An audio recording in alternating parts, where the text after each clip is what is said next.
So now let's go inside Ableton Live and start using some of these tricks from the old machines to actually build a classic house rhythm track. Now we can actually emulate all of the tricks and the humanization functions we saw inside the 909 using standard DAW functionality. So look, I've built a basic house kit and put it inside a drum rack inside Ableton.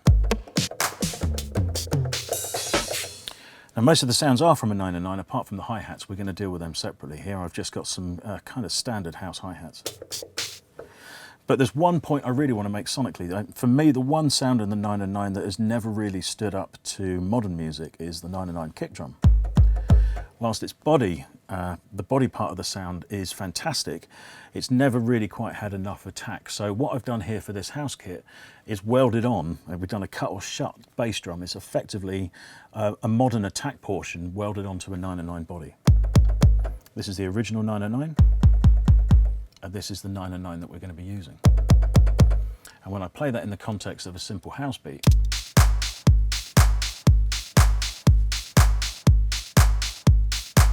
you see how that can really help that kick drum kick through. So if you're using a lot of 909s, don't struggle on in silence trying to make that original kick drum belt out in the context of a modern club record. Dive in and take some attack portions from your kick library and try and weld them on. You've got to be very careful how you do it. A little bit of compression, distortion and limiting will always help things along, but it can be fundamentally important to help get your 909 kick collection working. Okay, so let's add these classic 909 hi-hats to that basic rhythm. And I've set up quite an interesting little patch here on a simpler and sampler. Closed hats in the bottom octave here, open hats at the top, but a few variations. There's not many variations capable from the original machine of a 909 open hat, just different lengths. But with the closed hats, I've got a range of closed hat samples with that decay parameter opening out across them. And now we're going to just start programming in. Now I'm going to do this in the step sequencer because it's much easier for me to kind of control and for you guys to see. So I'm going to set up, first of all, let's do a really simple 16th pattern. Now I'm starting on C1, which is the hi-hat sample from the 909 with the decay parameter all the way to the left, so the shortest possible one. But now watch as I start to move the notes, how we can automatically start to add interest to the rhythm track.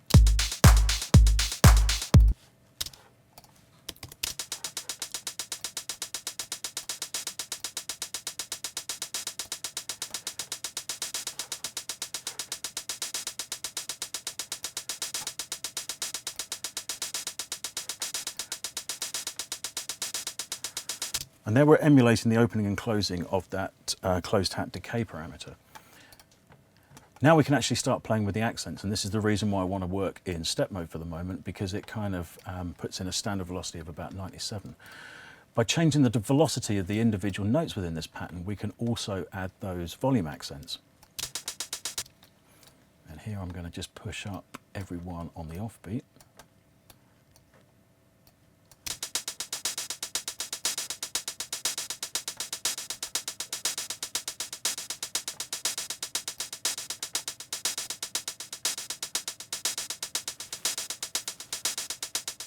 So already from what was a kind of static machine gun type approach to the hi-hats, we're already starting to feel that real movement that's so indicative of classic house. Let me just play you that with the rest of it.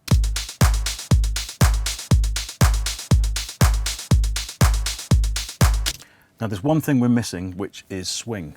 And Ableton comes with a fantastic set of swing grooves from the MPC series, which are probably Roger Lynn's most iconic set of swings. And within the swing programming system that was on the MPC, 50% actually meant no swing, so completely straight. And then as you move forward from 50% into higher values, the swing would start to be applied. And for, I don't know, for me, somewhere between about 59 and 64 will really bring out the flavour of a traditional and classic house rhythm.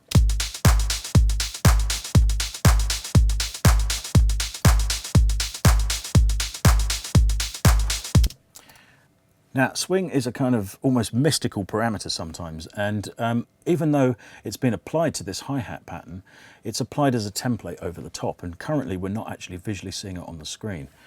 Now, when I do this, I want you to pay attention to the notes that I'm actually highlighting, because I'm now going to commit the swing to this MIDI part. And you'll see all the blue ones are actually every other beat within the 16th pattern.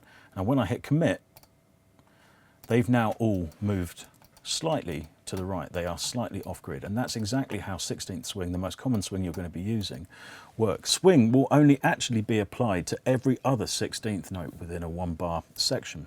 And this is vital to get your head round, because within swing, when you're actually starting to apply quite heavy swings to particularly house tracks or hip hop tracks, for example, velocity can be just as important, or the actual volume of the note can be just as important as the actual groove that's applied to it. Now, I'm quickly going to change our hi-hat pattern about here and start to add these classic 9/9 open hats. Now, house music traditionally has always had one on the offbeat, so that's the actual divisions in between the kick drum and what is traditionally the clap or snare beat.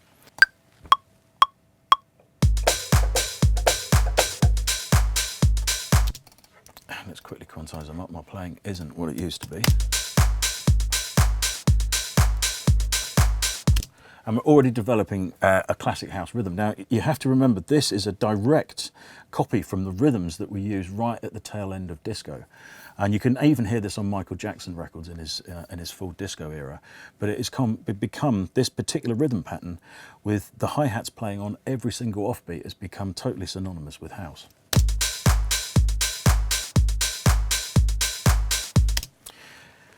Now, we still have all the accent controls that we are able to deal with within velocity here. And I want to draw your attention to this very last closed hi-hat note just here that's on the G1. Something's heavily swung, this very end beat within the sequence of a house music rhythm can be vitally important. And look at what happens when I turn it down first, and then as I play through for the second time, I'll turn it right up.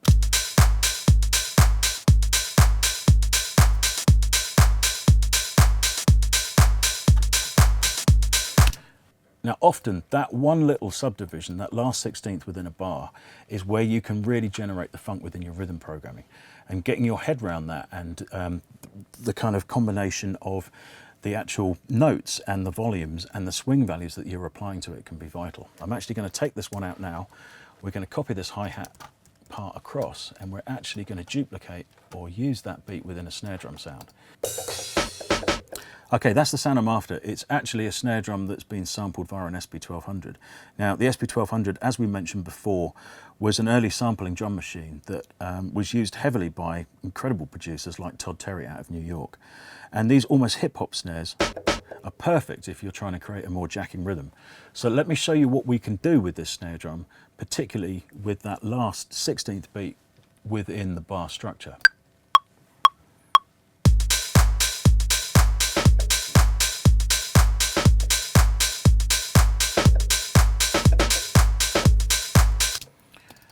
Now, if I quickly quantize this, I should probably put auto quantize on, but hey, that's no fun.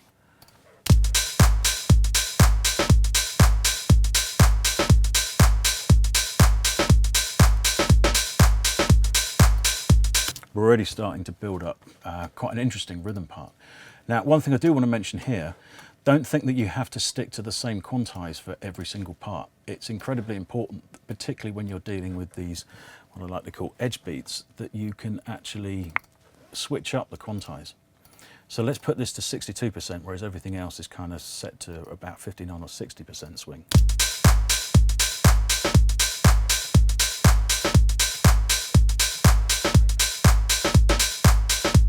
And this may even be a time, considering we're not using any of the main beats here, we're only using the beats susceptible to swing, where it's sometimes useful to actually bring out the delay controls within Ableton and start to slide things back manually in terms of milliseconds.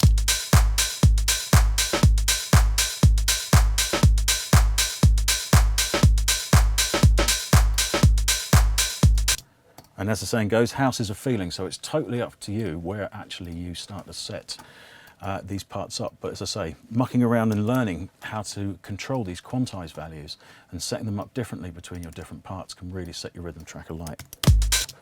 For me, no self-respecting house rhythm would be complete without a set of shakers, so I'm just going to use this kind of dirty low bit shaker sound just to add some more interest and use the swung off beats once again.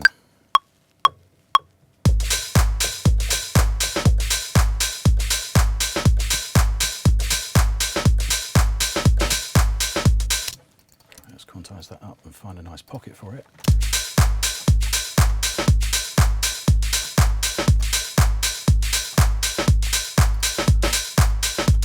Now here's a perfect example of what I mean by the velocity or the actual volume of the note can be just as important as its position. When I've got the shaker too loud on those swung off beats, it just doesn't sound right. But if I start to bring it and embed it back into the rhythm track, you'll notice that it will just add the right amount of swing without getting in the way.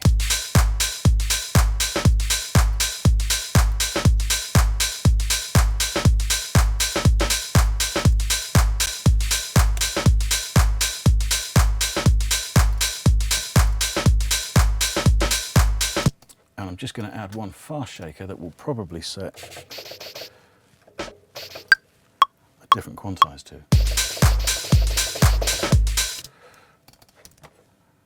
Awful playing there. I've got to say I've got the speakers down very, very quiet at the moment, so whilst we're screen capturing. And my keys are making more sound than the actual parts. I'm going to drop this right down and have it in the background, firing away. That sounds rubbish. Let's see.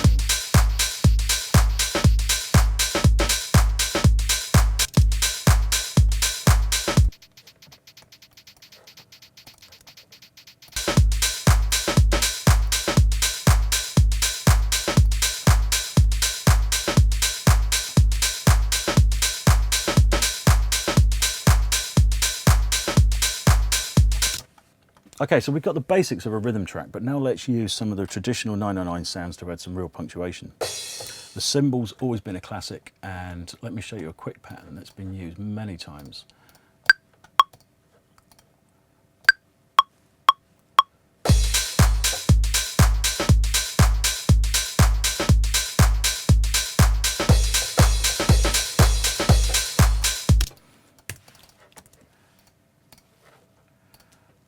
So just with some simple programming, we've already added some interest to our rhythm track. But now the one thing that always used to set 909 rhythms apart from me was when this came in, the ride cymbal sample. And being full of high-end information, it can really set a club track off when suddenly it comes in from nowhere. And I like to put it on pretty much every 8th beat that we can.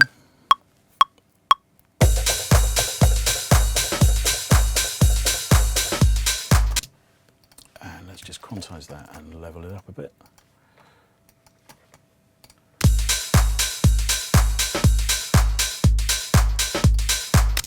And I'm just going to do a couple of little bits of programming and editing just to move this into a cohesive rhythm track.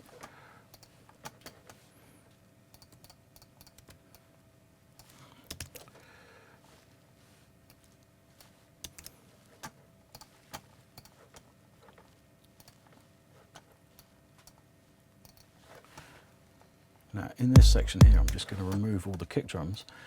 And for me, the beauties of house music arrangement is just simple rhythm elements coming in and out, some of them carrying on, and you can build entire arrangements with hardly changing anything, just taking these drums in and out.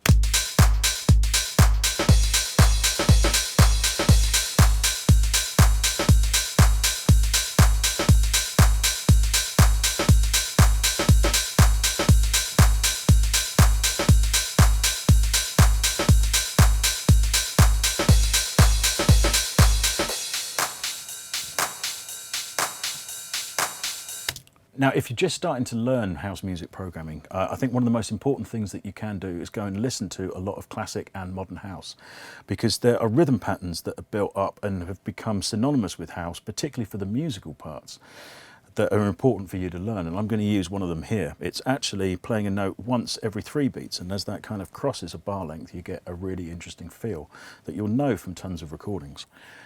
But one thing to do is don't try and complicate life. Whilst you're actually learning, if your keyboard skills are actually, you're still learning your keyboard skills as well, play these rhythms in on just one note, because you have the power within the DAW to start editing the notes about. So I'm going to play one of these rhythms straight in, just on a simple E, from a multi-sample patch that we've taken from a Waldorf microwave. It's a kind of hybrid digital analog synth and was very, very popular in the late 80s, early 90s.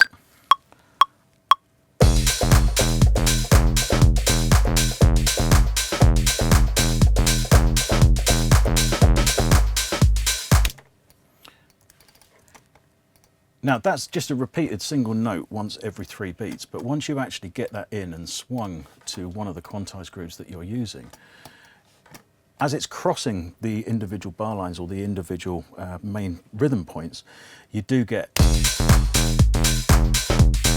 one of the classic rhythms of house music.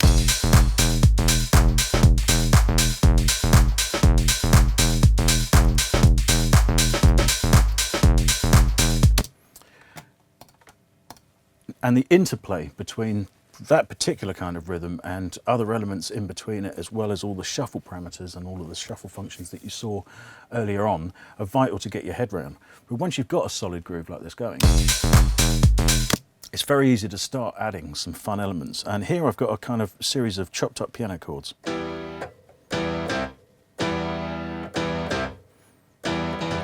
I've actually got the bass notes and the top notes and the mid parts of the chord separate.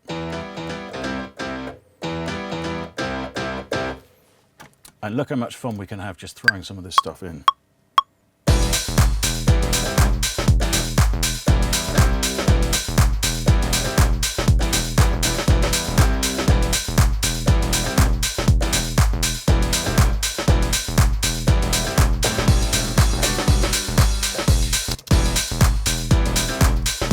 And I'm actually going to quantize that part so it's got a little bit of swing, but probably at a slightly lower quantize value than some of the main drum parts. And this is what I say, learning how to use quantize to your advantage can really help make your production stand out.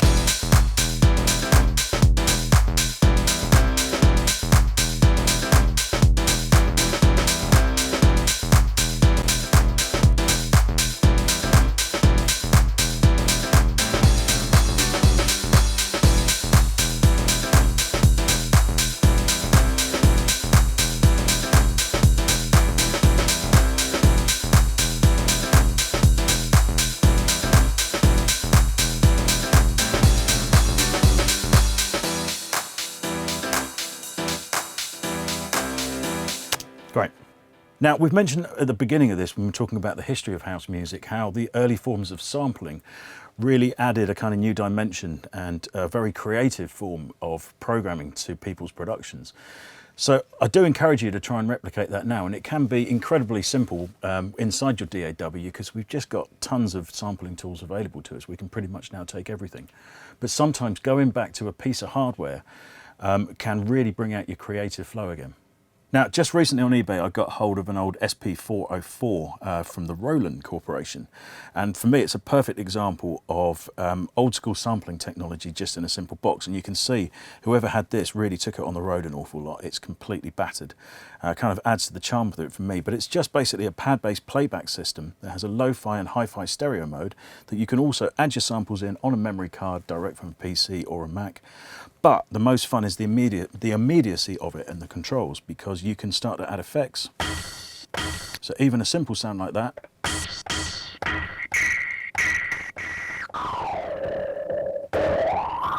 can take on a whole different character once you actually start to play with it.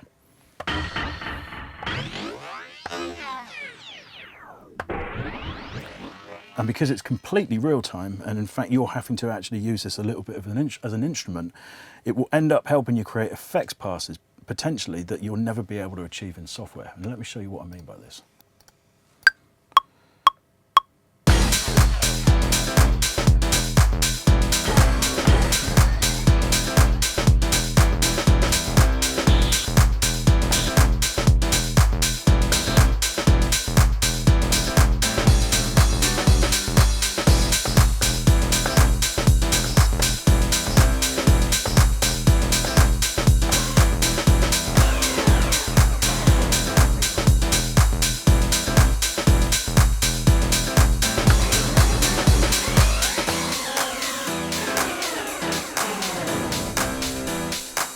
Now obviously you're just most of the time going to be pumping stuff in to edit later on, but let me now just quickly edit some of those sounds that we've actually got in and paste this into an effects track within this production. So I've just edited up a couple of parts from that just one effects pass, including this kind of pitched whack that's gone through the internal the pitch changing system with a bit of delay on the back of it as well. Stuck it through a bit of reverb. Got a nice little riser out of this section. And you can see some high-pass filter automation happening here. And this little rhythm element I kind of put in using part of the nasty high-pass filter.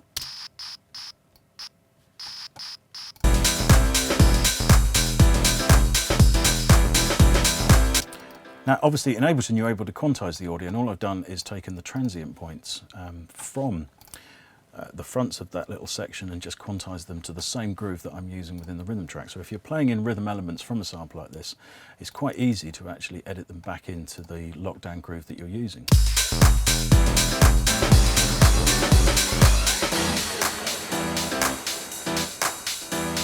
But for me, having something like this SP404 knocking around the studio really brings back the immediacy and the fun of original sampling.